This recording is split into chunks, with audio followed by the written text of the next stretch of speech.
Imagine a single man who started life as an orphan eating roots to survive, who was sold as a slave, betrayed by every friend he ever had, and still rose to conquer more land than any human being in history. An empire so big it swallowed China, Persia, half of Russia, before guns even existed. 1 in every 200 men alive today carries his DNA. He killed so many people that forests grew back over empty cities and the planet's temperature actually dropped. His real name was Temujin. The world learned to fear the name he took later, Genghis Khan. This is the true story they never taught you in school, and it starts with a fist full of blood. The wind on the Mongolian steppe never stops. It screams. It screams across an ocean of grass so tall it can swallow a rider whole, carrying the smell of blood that hasn't been spilled yet. In the year 1162, inside a tent that would fit inside your average American garage, a woman named Holun pushed out a baby boy with his fist clenched so tight the midwife had to break his fingers open. In his palm, a dark red clot the size of a heart. The old women froze. The shaman smiled like death itself had come early. They named the boy Temujin, Iron, and the wind screamed louder. 9 years later, his father, Yasuge, a warlord who once stole another man's wife and started a blood feud that would last generations, took little Temujin across the steppe to pick a bride. They found a girl named Berthe, 10 years old, eyes that could kill a man at 50 paces. Deal sealed. On the ride home, Yasuge stopped at an enemy camp for a drink. Hospitality is sacred. They recognized the scar on his face. They poured poison instead of milk. He made it home just long enough to vomit black blood into his wife's lap and die. Next morning, the entire clan, men who had eaten Yasuge's meat for years, turned their backs. They stripped Holun of horses, warriors, respect, left her and 5 starving kids on the open plain with 1 lame mare and 9 mouths to feed. That night, 9-year-old Temujin looked at the empty horizon and made a promise to the sky. I will never be hungry again. Hunger teaches fast. He learned to hunt with a child's bow. He learned that family can turn into wolves quicker than enemies. When his older half-brother Begter started hoarding food and acting like the new man of the house, 14-year-old Temujin and his little brother Kassar followed him into the hills. 1 arrow each, Begter dropped without a sound. Holun found her sons standing over the body, blood on their hands, eyes already older than the steppe itself. She didn't scream, she only whispered, "We have enough enemies outside this tent." Years bled into scars. Rival tribes hunted the family like dogs. The Taichiud caught Temujin and locked a wooden kang around his neck, 20 pounds of oak that forced him to walk bent like a slave. Every night they paraded him through camp while warriors pissed on his feet. One night they got drunk. 1 guard got careless. Temujin smashed the kang against a tent pole, beat the guard unconscious with the splintered wood, and ran into the dark with the yoke still dangling like broken wings. A stranger, a boy named Borchu, saw him, handed him a horse, and said nothing. They've been ride or die ever since.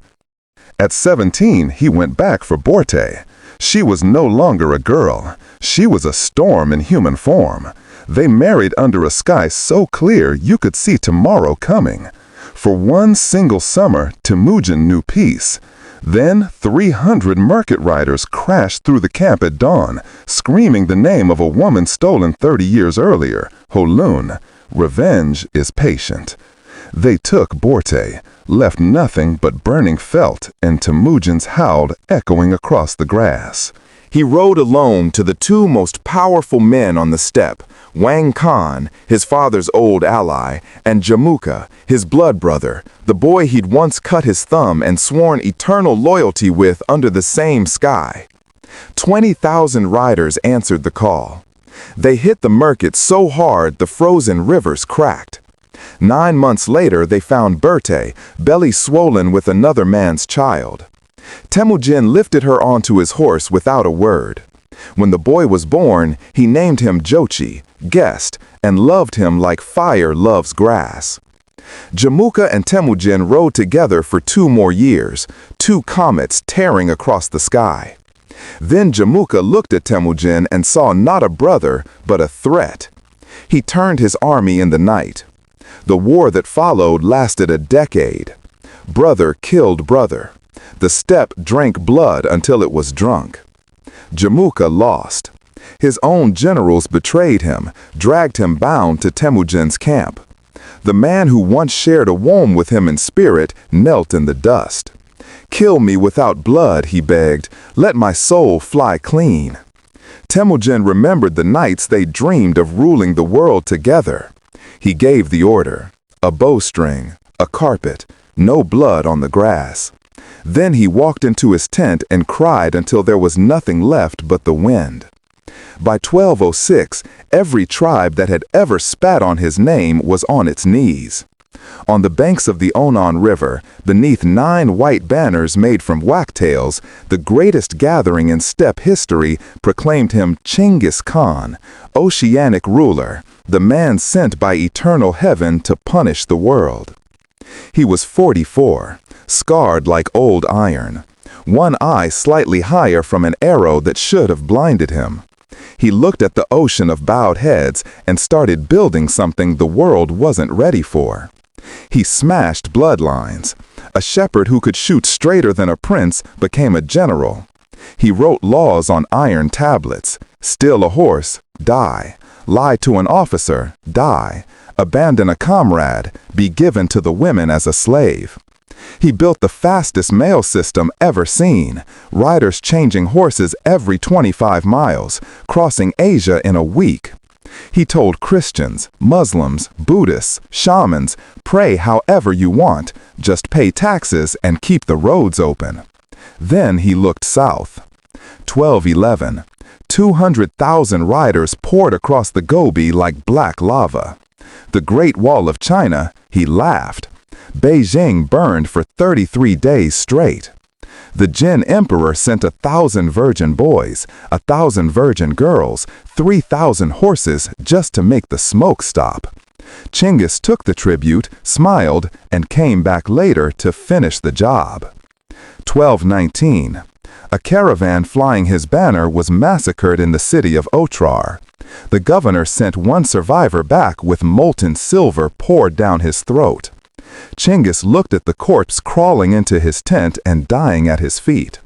He stood up, said one word: war. What followed was the single most terrifying military campaign in human history. Cities that opened their gates lived. Cities that resisted were erased so completely archaeologists still argue where they stood. At Nishapur, an arrow killed his favorite daughter-in-law. He ordered everything with a pulse slaughtered: men, women, cats, dogs, then had the heads stacked into pyramids you could see from the next valley. His generals Jebe and Subutai rode so far west they tasted salt air on the edge of Europe. They sent a message: Great Khan, we have reached the last sea. The horses are out of grass. He wrote back, come home. 1227. Old now, bones aching, he rode one last time against traitors who broke their word. His horse slipped, he fell. Infection crawled into the wound like a traitor. He knew. He called his 4 sons to the death tent. Jochi, already dead, maybe poisoned. Chagatai, hard as winter. Ogedei, the drunk who would inherit the throne. Tolui, the youngest, the one who would pour his own life out to save his brother later. He looked at them with eyes that had seen empires burn, and said the sentence that would haunt his bloodline forever: stay united. The moment you divide, the world will rip you apart. August 18th, 1227. The greatest conqueror who ever lived drew his last breath on a simple felt rug. Outside, the wind screamed the same song it sang the day he was born. They carried his body home in total secrecy. Every living soul they met on the road was killed so no one would ever know where he sleeps. 10,000 horses trampled the grave flat. They diverted a river over it. To this day, no satellite, no treasure hunter, no empire has found the tomb of Genghis Khan. He left behind an empire 4 times larger than Rome, twice Alexander's wildest dream. 1 in every 200 men walking the planet today carries his DNA. That means right now, as you listen to this in your car, your bedroom, your headphones, there's a 1 in 200 chance the greatest killer and creator in history is still riding inside your veins. The wind never stops. And somewhere out there on the steppe, a horse is still looking for its master. Don't move. The story isn't over. It never is.